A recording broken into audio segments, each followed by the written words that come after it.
become death, the destroyer of worlds. The emergency alert system has been activated. This is a national emergency. All broadcast and cable systems shall transmit this emergency action notification.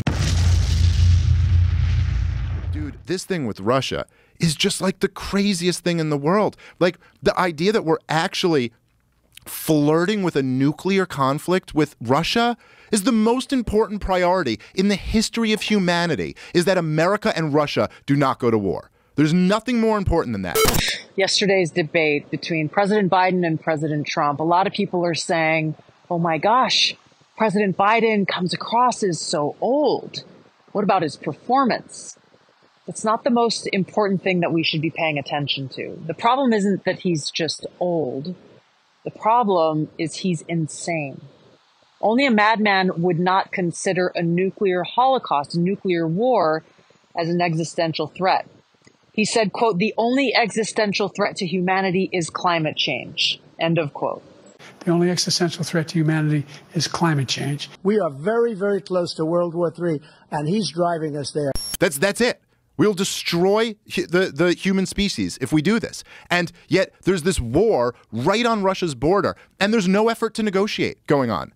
There's like no effort. In fact, from very solid reporting that actually America, through Boris Johnson, told Ukraine not to negotiate with Russia at the very beginning of the war when they had a deal worked out. They had a deal worked out. There's been reported in multiple sources that they had a deal worked out, and the deal was basically that Vladimir Putin would pull back. He would pull back his troops and leave Ukraine under the condition that the very simple conditions that Ukraine guaranteed autonomy for the Donbass region and agreed to never join NATO. And like that was a deal. Like, okay, I'm not saying everyone thinks that's the perfect deal, but it's better than what we got right now. It's better than nuclear war. Go online and read a memorandum by one of our best diplomats, William Burns, who happens now to be CIA director, but in 2008 was the U.S. ambassador to Russia. And he wrote a secret memo back to Condoleezza Rice, Secretary of State. Julian Assange enabled all of us to see the real discussion, not the superficial patter and narrative. And he explained, this isn't about Putin, this question of NATO. This is the entire Russian political class, everybody. And the memo famously is called Niet means Niet. That for Russia, this isn't Putin, this isn't one person, this isn't a lark. This is viewed by Russia as existential. This is viewed by Russia as do not stand on our borders, period. Especially now that the United States has abandoned unilaterally the anti-ballistic missile treaty. It has abandoned the international nuclear force. Now Stoltenberg who's well, anyway, he's just parroting the U.S., saying we are going to stock up on our nuclear armaments. They're not going to accept it. It's not Putin. It's Russia. And by the way, you would feel the same way in their position. And the United States absolutely felt the same way when that was tested. And we have this doctrine, by the way, which is even more remarkable. Since 1823, we've said no foreign powers in the entire Western Hemisphere, not just on our border, but the entire Western Hemisphere. And that doctrine, that Monroe Doctrine, was reiterated. I was sitting there when Donald Trump reiterated that in the UN General Assembly. That was for the whole Western Hemisphere. So it's perfectly understandable, and it's not about Putin. It's about Russia's absolute core national security. Don't come up to our border. Perfectly sensible. What's so wild to me about it is just after the 20 years of terror wars that have just been such a complete disaster, that America would still be entering these conflicts that are very clearly wars of choice. Like there's no, I mean, I know they can make an argument, like they were making the argument that Putin, if he takes Ukraine, is going to take Poland and then is going to take, which is nothing he's ever said. There's not one thing Putin's ever said that you could point to. In fact, when you interviewed him, he explicitly said, if Poland attacks us, that's the only scenario. Overseas, Putin of Russia is on the march, invading Ukraine and sowing chaos throughout Europe and beyond. If anybody in this room thinks Putin will stop at Ukraine, I assure you he will not.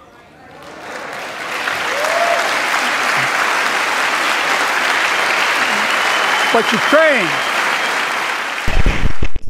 they're trying to fuel the Russian threat. The threat I think you're referring to is a Russian invasion of Poland, Latvia, expansionist behavior.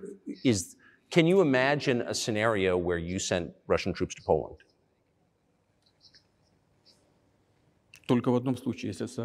Only in one case, if Poland attacks Russia. Why? Because we have no interest in Poland, Latvia, or anywhere else. Why would we do that? So he's got the largest country in the world. Yeah, it's the biggest landmass on planet Earth. It's incredibly complex to run. It's 20% Muslim. They have all these sort of semi-autonomous zones throughout the country. He wants more land? I don't think he wants more land. No, look, he's always said... It's insane. It's been very... And it's not just that he's said it, but like almost everyone who was being honest has said it at the top levels of the American government, as well as at NATO as well. His issue was Ukrainian entry into NATO. Yes, that was always his issue. Of course. And we kept pushing that and kept pushing that. And that's what got him to react. And even the head of NATO himself, Stoltenberg, whatever, said that Vladimir Putin said that if you just signed a deal, put it in writing, that Ukraine won't join NATO, I won't invade. And NATO refused. And so he invaded.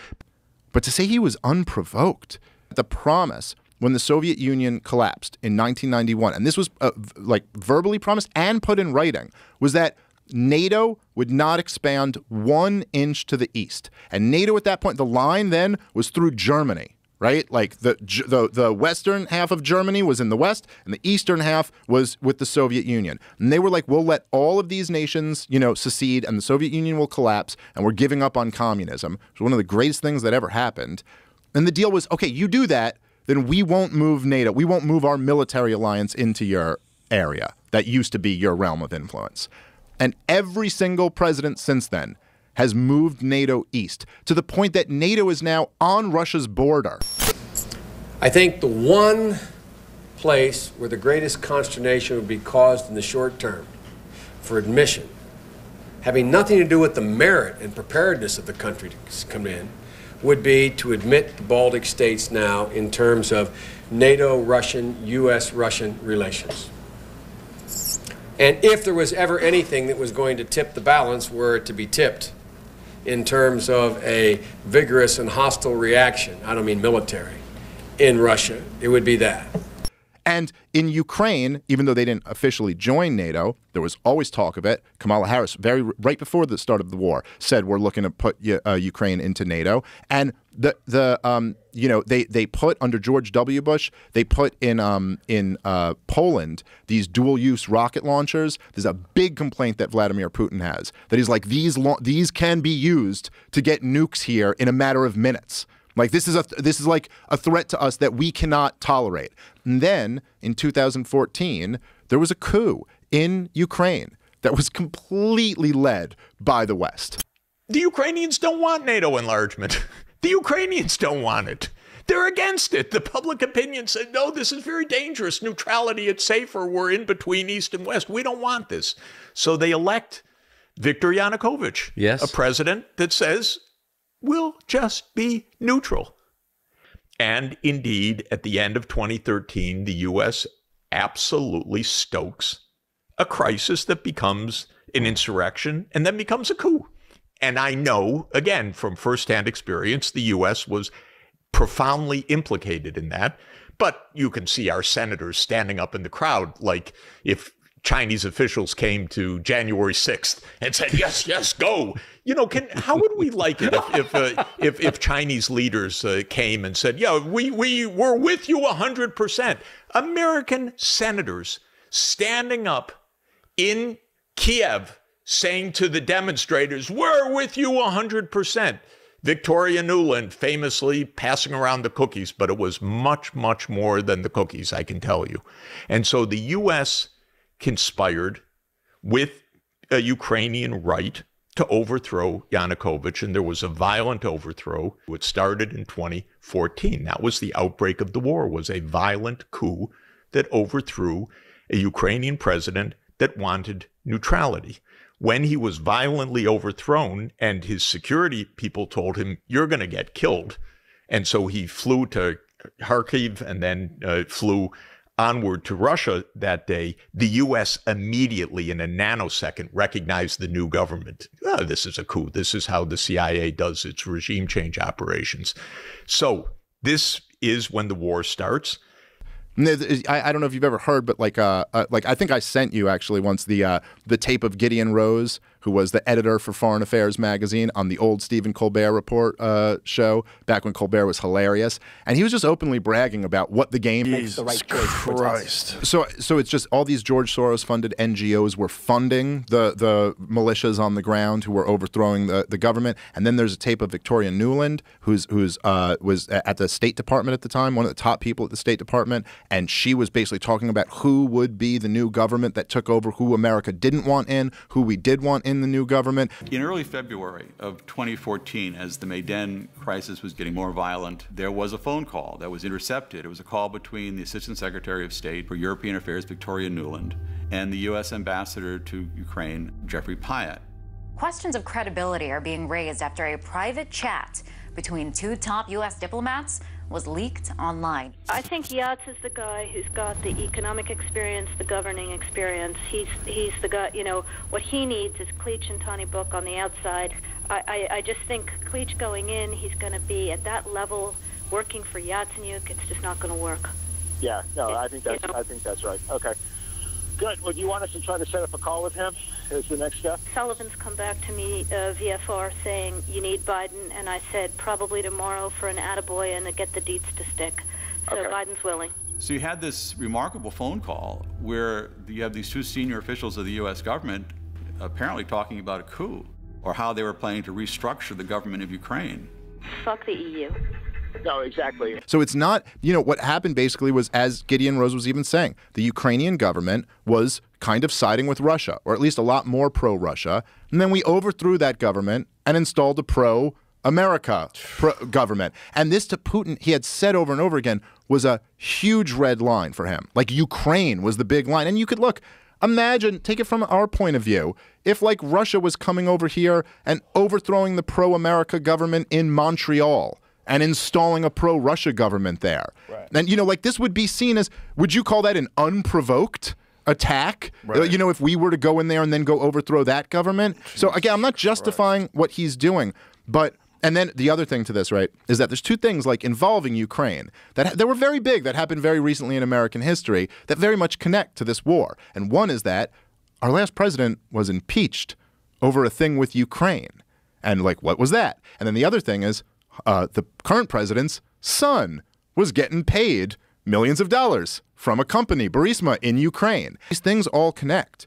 But so basically, Burisma was in bed with the old government that had allied with Russia.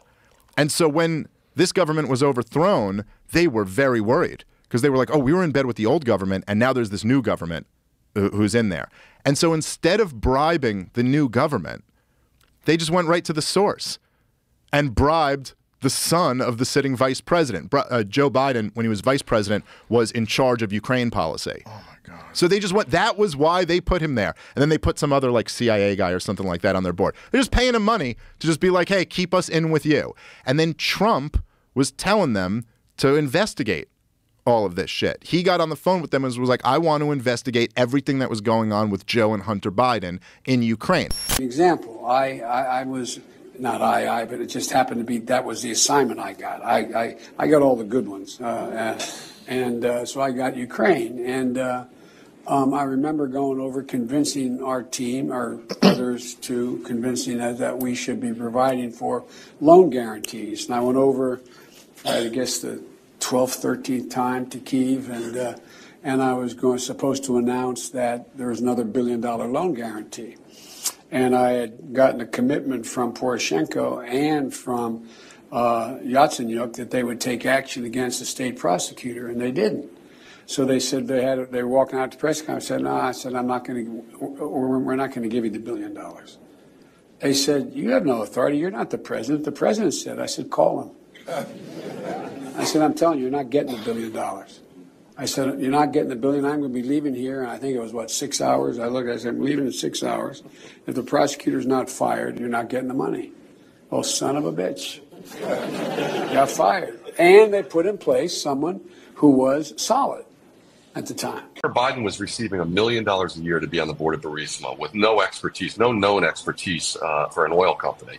I just went and looked at the same year, 2015, for ExxonMobil. Their average compensation for their directors, their independent directors, was about $350,000 a year. So you have to ask yourself, almost 2.5 times the rate, what is Burisma paying Hunter Biden for, and why? And what's being given in exchange for that? Was it just the illusion of access to Washington, as that's the story now? Or was there something more? Again, the American people deserve the truth, and we need to find that out. I just have to break this down in a video to make it perfectly plain and clear to people what's happening with Hunter Biden and the CIA. Why was I saying a year and a half ago that the reason Hunter Biden is untouchable by the Justice Department is because he was part of a CIA operation, multiple ones actually? You have to understand what's going on here. Okay, so let me just give you a dozen data points on Hunter Biden CIA. So the first thing is Hunter was on the chairman's advisory board of the National Democratic Institute, the NDI. Okay, the NDI is the DNC wing of the National Endowment for Democracy, which is the top CIA cutout used in our tens of thousands of NGO swarms. NED ranks #1. It was created to be a NGO affiliate of the CIA. It was created to do overtly what the CIA was doing covertly and getting in trouble for doing in the 20th century, created under the Reagan administration in 1983. And there's something called the NDI for Democrats and the IRI for Republicans, the CIA wing of the Republican Party. And they both split spoils, basically on U.S. foreign policy jobs that the CIA orchestrates. You don't get to be part of the chairman's advisory committee of the NDI unless you are CIA linked or CIA vetted, okay? It's the CIA, okay? And he's on the chairman's advisory board of that. And oh, by the way, when he was at Burisma, who was the other person on the Burisma board from the U.S. there was Cofer Black, who had spent 30 years in the CIA. Cofer Black was Mitt Romney's Sherpa to the intelligence community during his presidential run in 2012. And you know what? Mitt Romney's on the board of the IRI, who I just mentioned, the International Republican Institute, the CIA cutout counterpart to the NDI, okay? Burisma was a CIA operation, okay? Let me say this again. Burisma was a CIA operation, okay? So was Naftagaz, that's the public, and then respectively the private and public natural gas companies there. There were a couple other private ones in addition to Burisma. But the CIA was trying to break down Gazprom and swing the gas market from Russia to NATO, okay? What did Trump do to get the weapons flowing?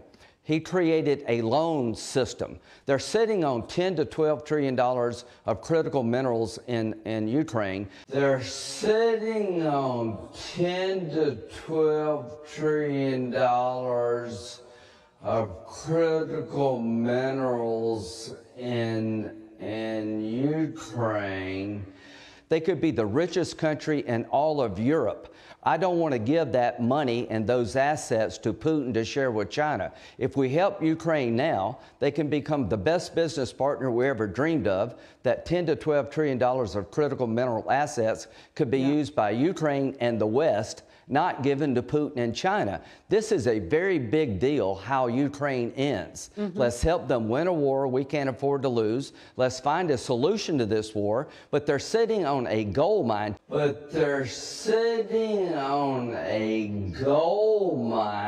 give Putin $10 or $12 trillion of critical minerals that he will share with China is ridiculous. They've been trying to do this for 16 friggin' years. It's been an in-process CIA, State Department, Pentagon project for 16 friggin' years, okay? They were trying to capacity build Burisma and shift its board to make it U.S. controlled, They're doing the same thing simultaneously with Naftogaz, the feeder that Burisma feeds into. You can even read about the power struggle between George Soros and Vladimir Putin for control over Naftogaz, the state-owned titan that has been the privatization prize of the IMF. That was part of the reason that we overthrew the Ukrainian government in 2014, is to privatize those assets, because we knew that we were going to be cutting Russia off. So the Western stakeholders wanted to profit from this trillion-dollar windfall if Russia could be kicked out of the European energy market. This is common activity for the Central Intelligence Agency, which was created by corporate lawyers in 1947 as its first class, okay? The corporate espionage side of the CIA operation here has geopolitical dimensions.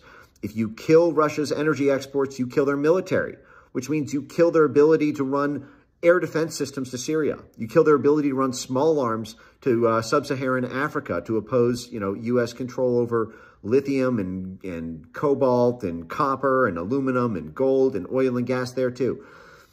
This was a long-range CIA project where Hunter Biden happened to be ass deep in exactly the number one geopolitical target of what the CIA was doing under the Obama administration, which is trying to kill Russia's energy exports. So meanwhile, you had this endogenous Ukrainian gas company that Hunter's on the board of. And by the way, who's Hunter's dad at the time?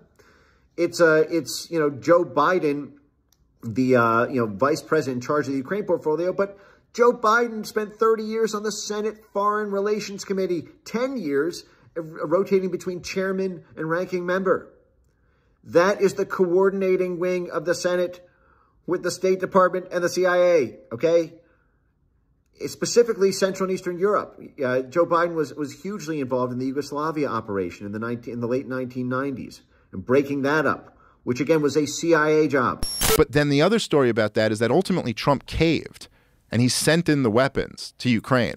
So now not only did Obama overthrow the regime when Joe Biden was the point man, Joe Biden was running Ukraine policy, Obama leads this coup, overthrows that government and puts in a pro-Western government. Then Trump comes in, sends in a whole bunch of weapons to this new government that Obama wouldn't even send in because he was concerned it would provoke Russia. And then the next president is Joe Biden, the last guy who was the point man on Ukraine, who was there when this coup happened. Then he comes back in. And this is all like the context that led to Vladimir Putin invading Ukraine. So again, I'm not saying, and the other little thing I should mention there too is that Donbass region on the eastern portion of Ukraine is like majority ethnic Russians. And they got really pissed off when the new government came in 2014, and they were basically warring with the Kiev western portion of Ukraine since then. And they had a referendum in 2015 and voted overwhelmingly that they wanted to be a part of Russia. And Vladimir Putin didn't take them. But they voted that they wanted to be part of Russia, not a part of Ukraine. So it's just a very complicated mess. And it's the same thing with like the war on terrorism. If you're going to tell this story of like what led to this, to understand where to go from here, the story has to include that America was intervening in the Middle East for decades before 9/11. The story can't just start at 9/11. You know what I mean? And so I guess the biggest part is what I said before, that the concern of all of us should be just that there's no nuclear conflict between America and Russia, which seems like we're like dangerously close to. The Department of Homeland Security deputized a Burisma lobbyist to censor tens of millions of social media posts about the 2020 election. 100% of their targets, by their own 292-page report, 100% of so-called repeat misinformation spreaders were conservatives, were Trump supporters. They censored 22 million tweets. They databased 860 million tweets. They go through the entire 15 different platforms, 120 different staffers. The Atlantic Council has 7 living former CIA directors currently serving on its board.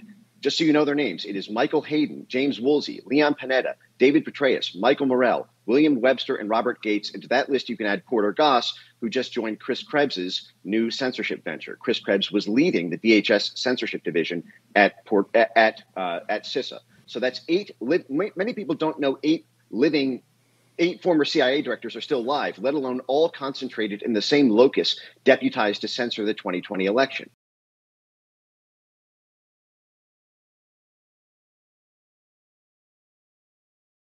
I think there are a lot of issues related to this New York Post story that reportedly referenced the Hunter Biden emails. And as I and several of my former colleagues have pointed out publicly, that it does bear the hallmarks of Russian disinformation. It's not every day where you see a headline like former New York City mayor, president's personal lawyer, and longtime friend, White House was warned that Rudy was the target of Russian intelligence operation to feed misinformation to Trump. Intel Committee Chair Adam Schiff, who said this discussion over Hunter Biden and the story that came out in the New York Post that is highly questionable and dubiously sourced is part of a Russian disinformation campaign. Well, what I can tell you for sure is that Rudy Giuliani was the source of this hard drive and this information for the New York Post story. Also, the intelligence community has been saying repeatedly that Rudy Giuliani is the vehicle for Russian disinformation right now about Hunter Biden and the Bidens. Hunter Biden story, which we haven't covered as much for journalistic reasons because of the lack of verification. We don't put unverified disinformation on. I think it's one of the biggest scandals I've ever seen, and you don't cover it. You want to talk about... Well, because it can't be verified. You want to talk about insignificant things. I'm telling you. Of course it can be verified. Excuse me, they found the laptop. Leslie. Can't be verified. What can't be verified? The laptop. Why do you say that? Was that your laptop? For real, I don't know. I know, but you know that's this. I really don't know. Okay. The answer is You don't know yes answer. or no if the laptop I don't have was any yours. idea. I have no idea. So could have been yours. Of course, certainly. There could be a laptop out there that was stolen from me. There could be that I was hacked. It could be that it was Russian intelligence. It could be that it was stolen from me. And you didn't drop off a laptop to be repaired in Delaware? Not that I remember at all. In October 2020, a New York Post article said that emails purportedly showing shady dealings in Ukraine by Hunter Biden were found on a laptop computer that he supposedly left in a Delaware repair shop in 2019. The details were sketchy at best. And last month, a declassified intelligence report said that before the election, the Russians had launched a smear campaign against Joe Biden and his family. Take a look at what's going on, Leslie, and then you say that shouldn't be discussed. I'm saying... It's the biggest scandal out there, Leslie. And you think it's the biggest issue to campaign on?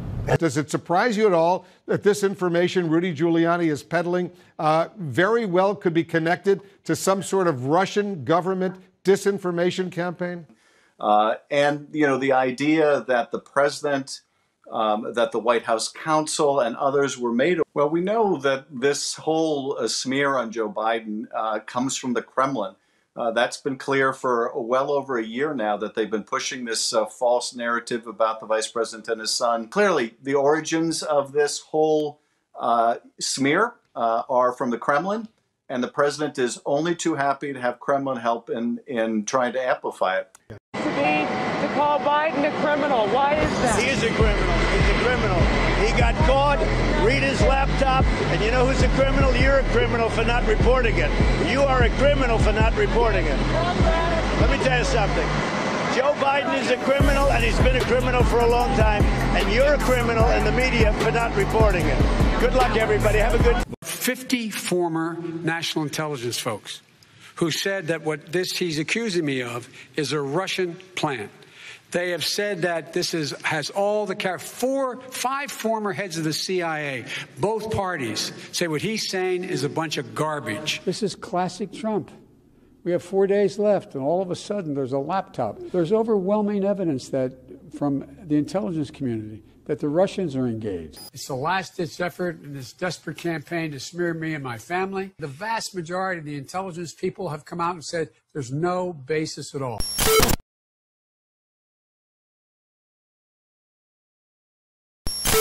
The president has said, and you have tweeted, that allegations of wrongdoing based on files pulled from Hunter Biden's laptop are Russian disinformation. There is a new book by a Politico reporter that finds some of the files on there are genuine. Is the White House still going with Russian disinformation? I think it's broadly known and widely known, Peter, that there was a broad range of Russian disinformation back in 2020. Okay.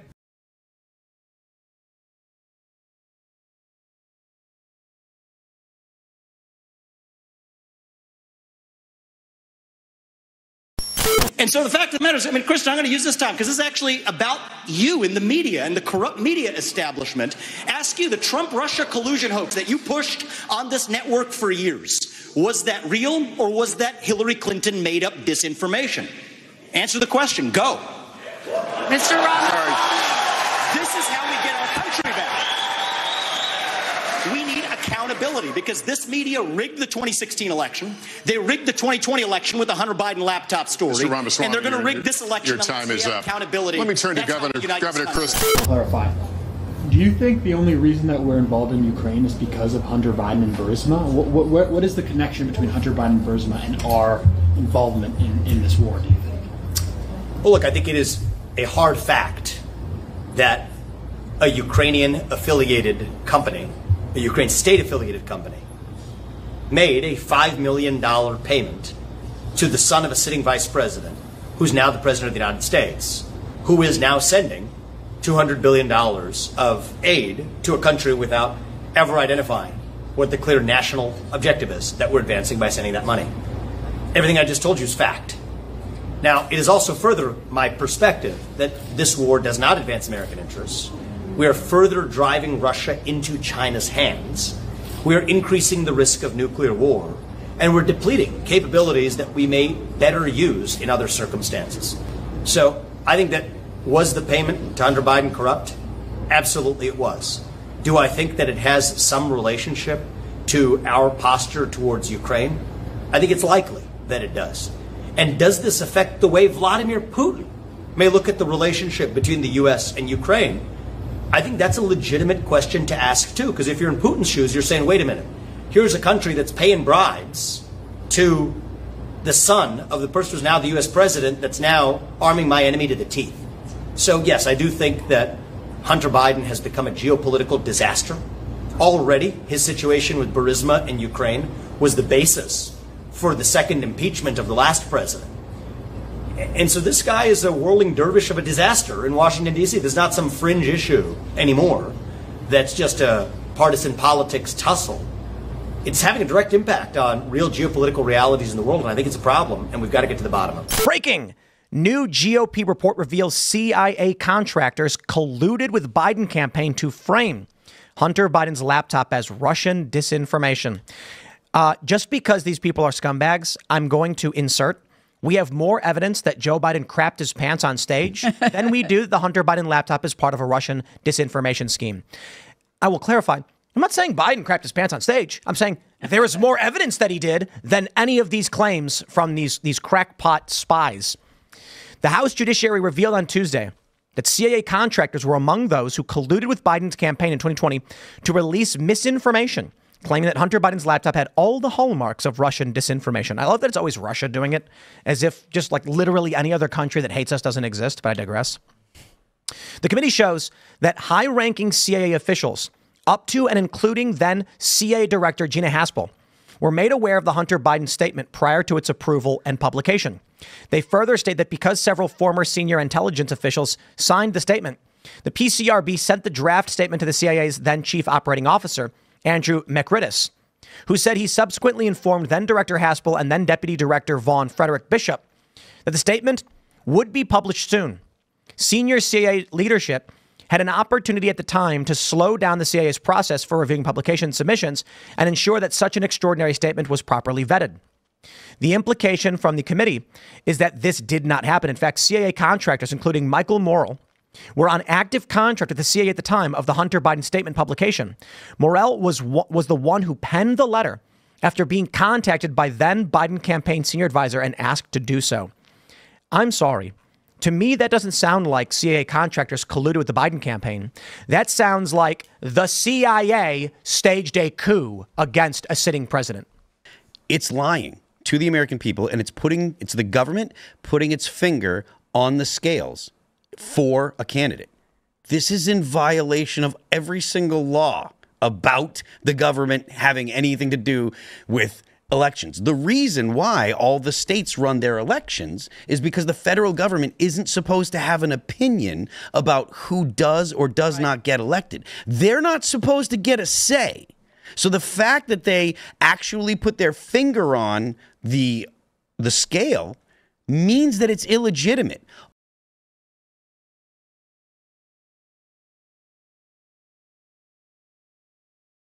Which Germany approves of, France approves of, and UK approve of. And the Minsk Accords say, we're going to keep NATO out of Ukraine. We're going to give Donbass and Lugansk autonomy, just like Montreal, Quebec, part of Canada. You'll still be part of Ukraine, but you'll be able to keep the Russian language. And then he also asked to denazify some of denazify the new government that we had put in to remove some of the extreme right-wingers. And all of these nations approve of this agreement. And Zelensky runs in 2019, and he's an actor and a comedian, no political involvement at all. He runs on one issue. I'm going to sign the Minsk Accords, and there's going to be peace with Russia. He wins 70% of the vote. So, overwhelmingly, the people wanted peace. They wanted that agreement. And they signed the agreement. And the main thing Putin wants is we agree never to put NATO into Ukraine. And they agreed to that.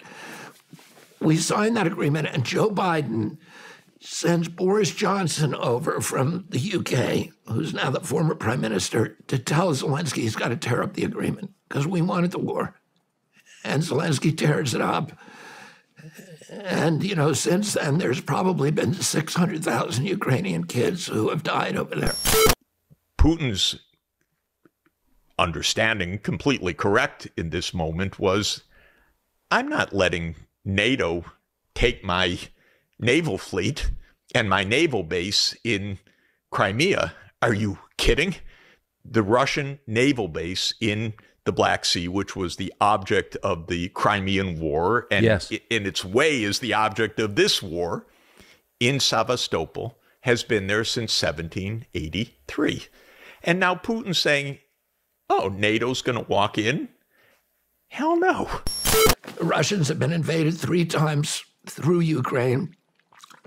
Last time, Hitler killed 1 out of every 7 Russians. Oh, we've never experienced an invasion like that. Russians haven't. Everybody remembers it. And they don't want a foreign enemy army in Ukraine. And the U.S. pumped in arms, built up armaments, was building up what would be the biggest army of Europe, actually.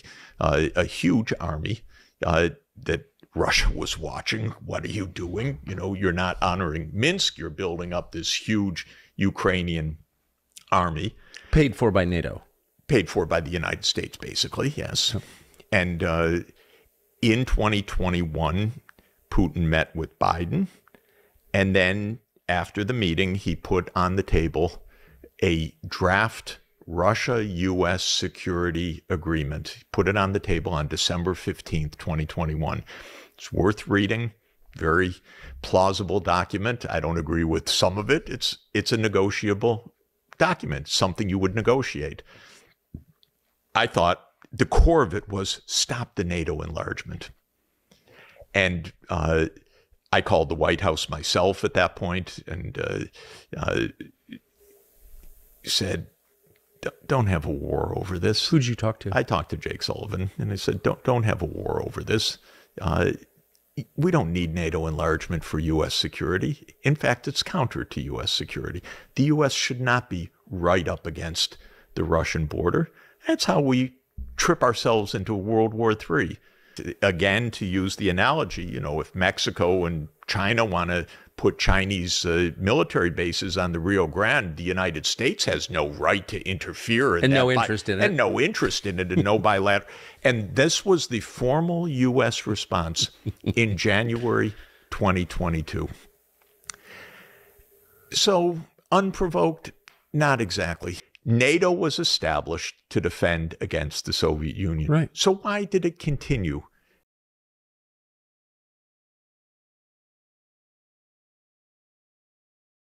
That paid his family millions and millions of dollars in obvious bribes. All you have to do is take a look at how much China, how much Ukraine have paid the Biden family.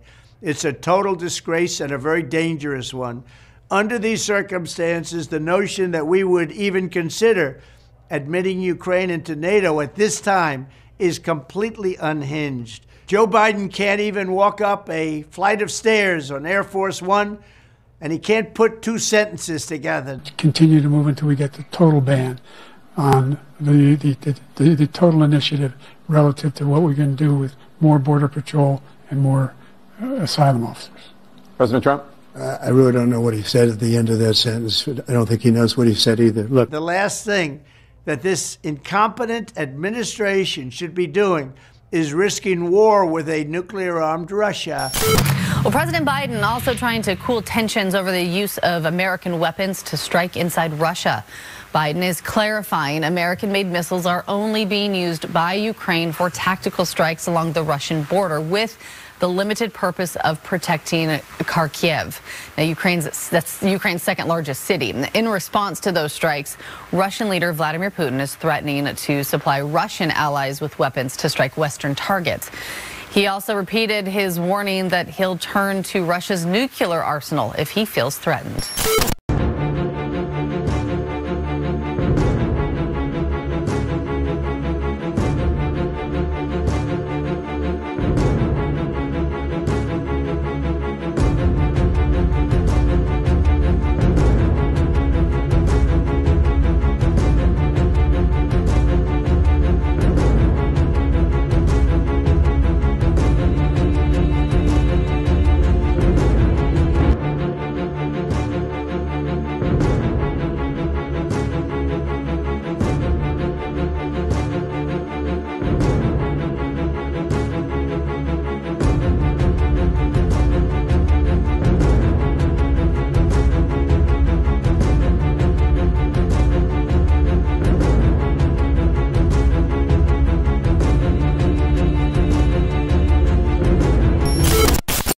Если страны НАТО введут свои войска на Украину для того, чтобы нанести России стратегическое поражение, то тогда и наступит тот самый момент, о котором Путин как-то сказал. Зачем нам мир, если в нем не будет России?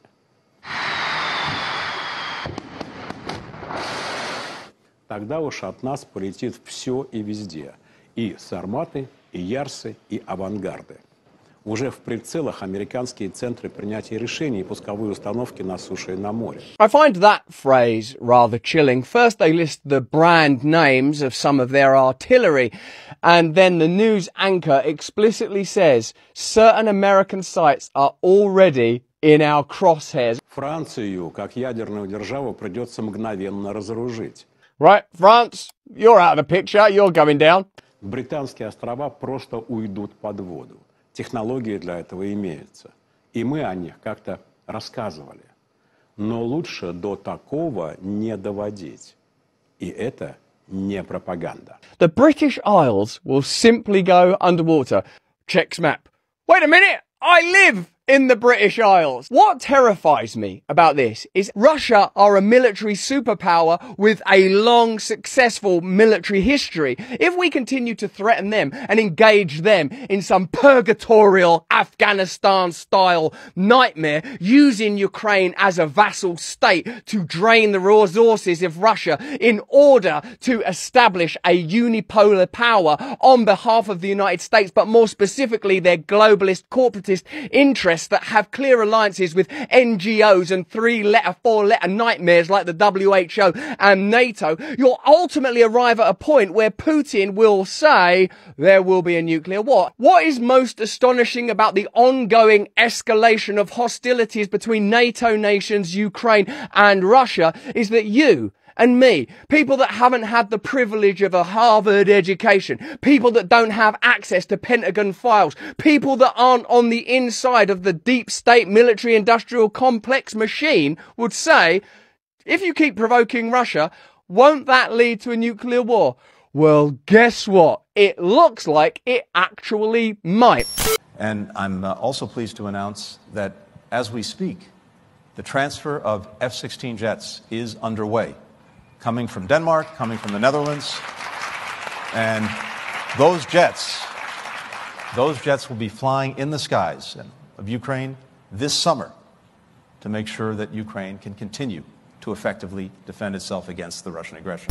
And Putin wants nothing less than Ukraine's total subjugation, to end Ukraine's democracy, destroy Ukraine's culture and to wipe Ukraine off the map. And we know Putin won't stop at Ukraine. The idea that Moscow has some kind of plan to attack NATO is a stupid attempt to maintain the West's global hegemony by fear, Russian President Vladimir Putin has said. Putin was asked about NATO's preparations to defend from a Russian invasion at the meeting with the heads of the world's major news agencies on Wednesday, on the sidelines of the St. Petersburg International Economic Forum. Look, someone has imagined that Russia wants to attack NATO. Have you gone completely insane? Are you as thick as this table? Who came up with this nonsense? Putin said. Why is this being done, really? To maintain their own position of greatness, that's why. There's nothing to these scary stories, intended for the townsfolk in Germany and France and elsewhere in Europe. Today, I'm announcing the historic donation of air defense equipment for Ukraine. The United States, Germany, the Netherlands, Romania, and Italy will provide Ukraine with the equipment for 5 additional strategic air defense systems. And in the coming months, the United States and our partners intend to provide Ukraine with dozens of additional tactical air defense systems. The United States will make sure that when we export critical air defense interceptors, Ukraine goes to the front of the line.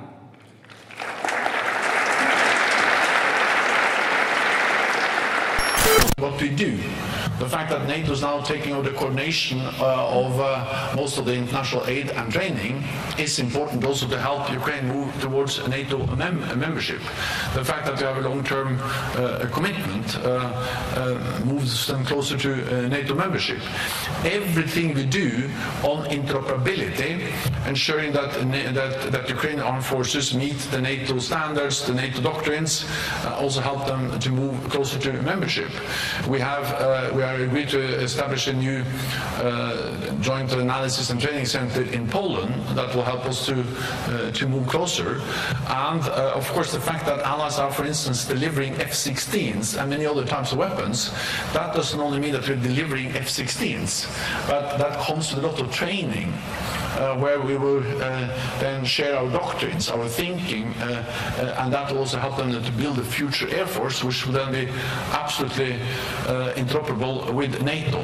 So the full package we have with Ukraine, with the NATO command, the long-term pledge, the delivery of new, more weapons, including more F-16s, the bilateral security agreements, and the package on interoperability. All of that constitutes, as we call it, a bridge to membership. These are concrete actions that will bring Ukraine closer to membership and demonstrate that this will be a reversible path. And one thing everyone that's listening should understand: Ukraine will never join NATO short of a nuclear war.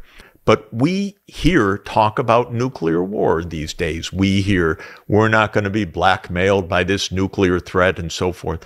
Well, God damn it, you better be worried. We're talking about a counterpart that has 6,000 nuclear warheads. We have 6,000 nuclear warheads. We have a lot of crazy people in our government. I know it. I'm adult enough to know, over 44 years of professional life, that there are a lot of intemperate people in our country. We have a lot of allies that say, oh, we can do this. We have a president of Latvia tweeting or Xing or whatever the verb is these days, Russia delenda est. In other words, Russia must be destroyed, playing off of the old Cato the Elder, Carthago delenda est. Carthage must be destroyed. Honestly, a president of a Baltic state tweeting that Russia must be destroyed, this is prudent, this is safe, this is going to keep your family and my family safe. Are we out of our minds? And all through this, Biden hasn't called Putin one time. This isn't even about Ukraine and Russia. This is about the U.S. being in Ukraine and Russia. So the ones that need to talk are Biden and Putin, period. Start negotiations. I don't like my family being at risk of nuclear war. I love this country. I don't want to see this country get into a nuclear war. Our people understand perfectly well that this is a fake.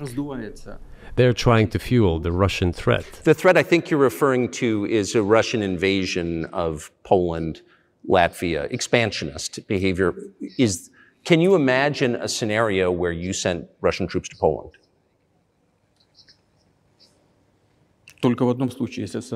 Only in one case, if Poland attacks Russia. Why? Because we have no interest in Poland, Latvia, or anywhere else. Why would we do that? We simply don't have any interest. It's just threat-mongering. Well, the argument, I know you know this, is that, well, he invaded Ukraine, he has territorial aims across the continent, and you're saying unequivocally you don't.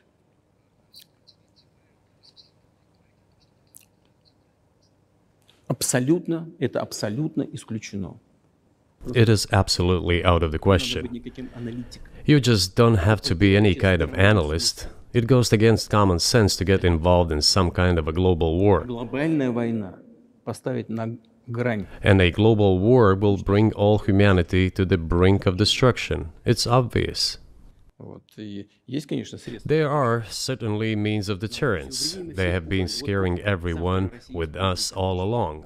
Tomorrow Russia will use tactical nuclear weapons. Tomorrow Russia will use that. No, the day after tomorrow. So what?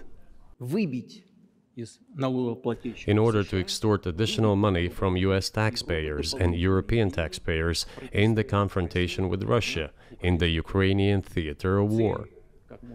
The goal is to weaken Russia as much as possible. Before I even arrive at the Oval Office, I will have the disastrous war between Russia and Ukraine settled. And it will take me no longer than one day.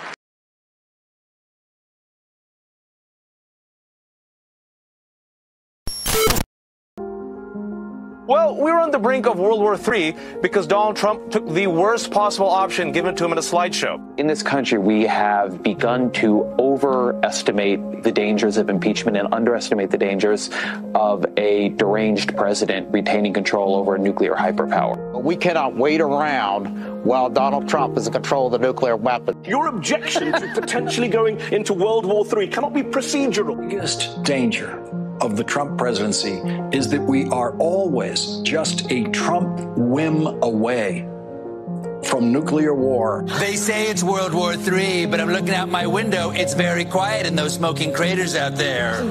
Has to be told that it's his job to avoid World War III. One Democratic congressman sent me a note this evening and say this president wants this war. A future administration needs to find a way to put an end to the forever wars. We're in new normal, and the new normal is forever war. But there's a big difference between ending the forever wars, which he wants to do responsibly, and what seems to be President Trump's rather itchy Twitter finger. The objective needs to be to end the forever wars. If Congress does not want to go to war, now is the time to start putting restraints on this president. And again, they've been giving him green lights all the way. Maybe it's because we're going to take on the military-industrial complex and end endless wars. Every American needs to wake up to the shenanigans of the military-industrial complex and how much hundreds of billions of dollars are spent only because of short-term profit maximization for military defense contractors as opposed to America's legitimate security needs. It's long past time we end the forever wars. All of this, though, risks more of a proxy war than I think we're going to have a stomach for. And ending our forever wars so that we can better serve our constituents at home. When it comes to unlimited war, we seem to be able to invent that money very easily. And to me, it belies a lack of moral priorities that people have right now, especially the Republican Party. Well, and that's why there are elections. They have consequences. The fact that President Trump came over here and physically stepped foot onto our North Korean soil, this is a historic moment. This action in itself, you should not be looking at just this act, but this has a lot of significance because it means that we want to bring an end to the unpleasant past and try to create a new future. So it's a very courageous and determined act.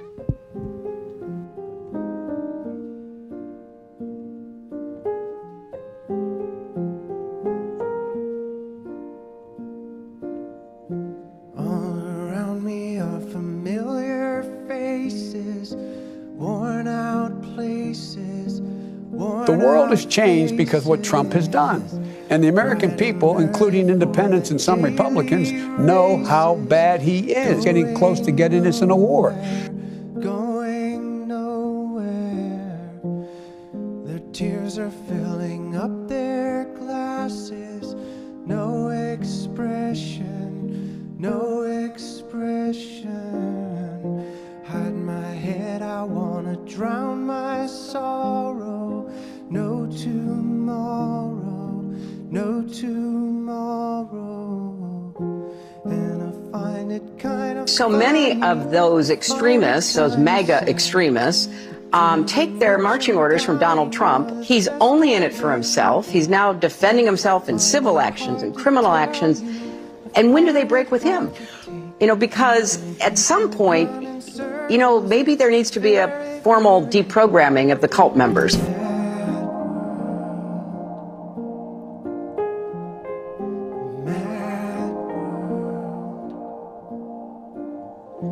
Children waiting for the day they feel good. Happy birthday, happy birthday. And to feel the way that every child should sit and listen, sit and listen. Went to school. Hillary Clinton and Barack Obama are not in office right now, but they still continue to wield immense power in influencing the decisions that are being made. Hello, teacher, tell me what's my lesson. Look right through me, look right through me. And I find it kind of funny, I find it kind of sad. The dreams in which I'm dying are the best I've ever had.